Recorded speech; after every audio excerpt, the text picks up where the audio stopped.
Thank you very much, Madam, and I wish I could be with you in Germany now, but we had matters in Barbados that I had to attend to.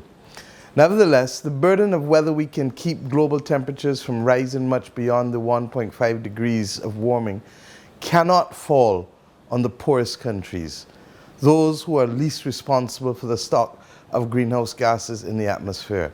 We heard that just now in the speech from Dr. Sultan, and I want to repeat it. Even beyond the unquestionable moral case, that transition is the most expensive in the poorest countries, where capital costs is already the highest and where most technology is in fact imported. So we have to finance it. Yes, it is a lot of money. And yes, it is a genuine attempt to finally meet reality and not hold on to a notional 100 billion that was promised 14 years ago, as if that could solve the problem today. We need just over $2 trillion a year. But we can do this if we deconstruct and reconstruct. Part of the money will come from private savings when we can reduce the excessive risk premium that financial markets charge, particularly for countries from the global south. These risk premia prove to be overpayments that ultimately fatten the coffers of financiers and indeed enhance their profits tremendously. We need a joint partnership between the IMF and the World Bank that will allow us to guarantee long-run exchange rates without the excess risk premium to drive private savings into financing the green transformation. If this is what needs to be done to attract the private savings, let us do it and deconstruct the risk. Part of the money will also come from a much expanded international, regional, and national development banking system. They must be able to hold the IMF SDRs and count new forms of capital if they are to meet the goals. The rich world, most responsible for the emissions, must also commit to the relatively small amounts of paid-in capital that in the 80 years of the World Bank has never been lost, but has been leveraged to over $800 billion of lending from the initial capital of $22 billion.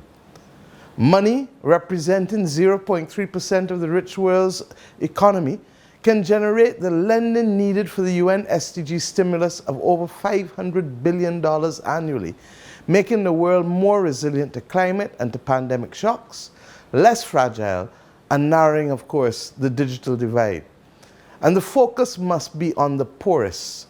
Separate to new capital for the World Bank and the MDBs, we also urge a $100 billion capital replenishment of IDA. And why? We cannot reach 2050 without going through 2030. And the SDG stimulus includes the climate crisis as one of the key objectives.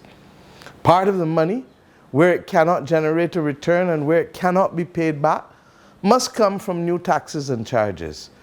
Why?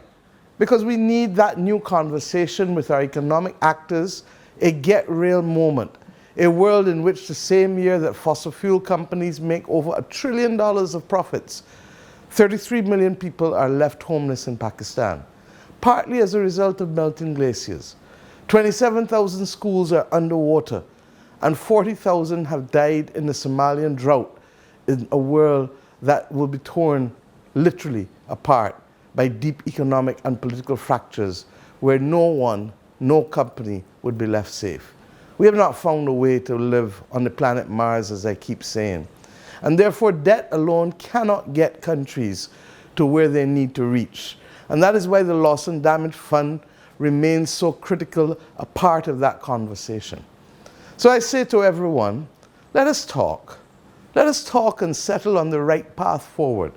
And this is not complicated if the revenues from a 1% tax, for example, on oil and gas exports were added to all the half of the revenues from $100 per ton carbon tax on shipping, or a 0.1% stamp duty on financial transactions.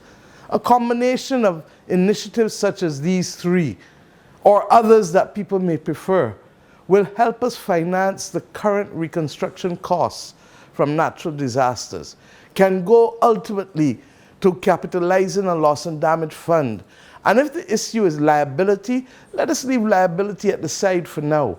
And let us put the money where it is needed and cap liabilities and deal with the lawyers where the lawyers want to be dealt with. But let us meet the people where the needs of the climate crisis are.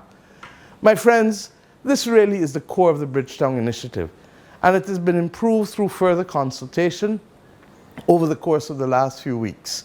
And we hope to be able to issue something within the next 2 weeks that will allow further constructive conversation in this critical area that all of us know, as we heard from Dr. Sultan, must be resolved.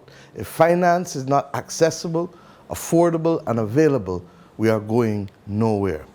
But in addition to finance, someone must be designated to also ensure that our commitments to net zero are not just comments made under bright lights, but a real plan to be executed by the procurement of the critical goods, the plant, and the equipment that we need to execute these commitments to net zero. And that is why I say that we need a just industrial strategy for the Global South as well, where there is not only a lowering and a leveling of the debt, as I spoke to just now, but also access to technology and equipment critical to the production of supplies that we are not receiving in order to make our commitments real.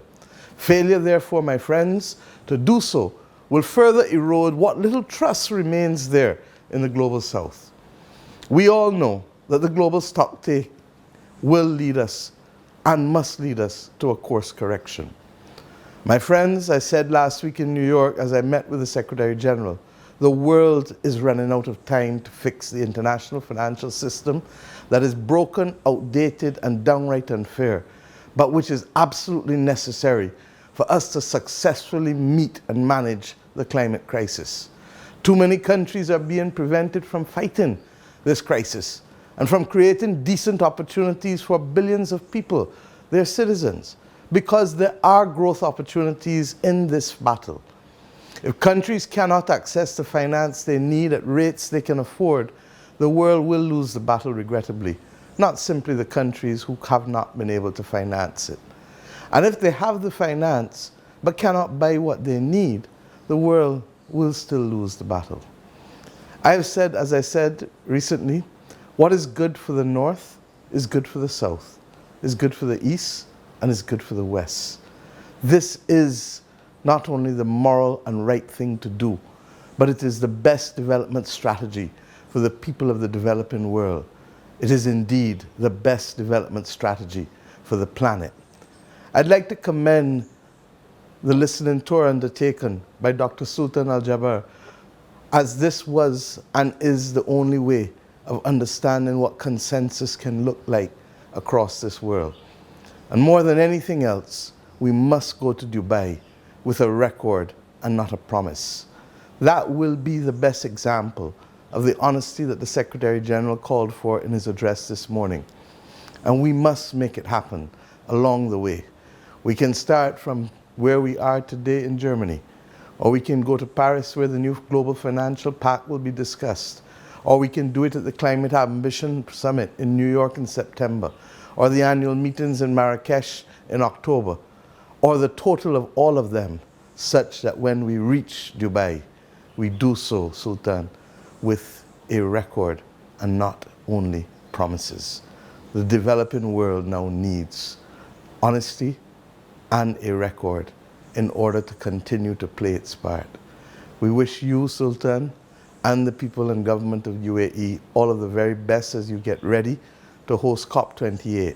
And we have confidence that if the urgency of the moment can be buttressed by the courage of countries and men and women, then Dubai COP28 will be a turning point for the world.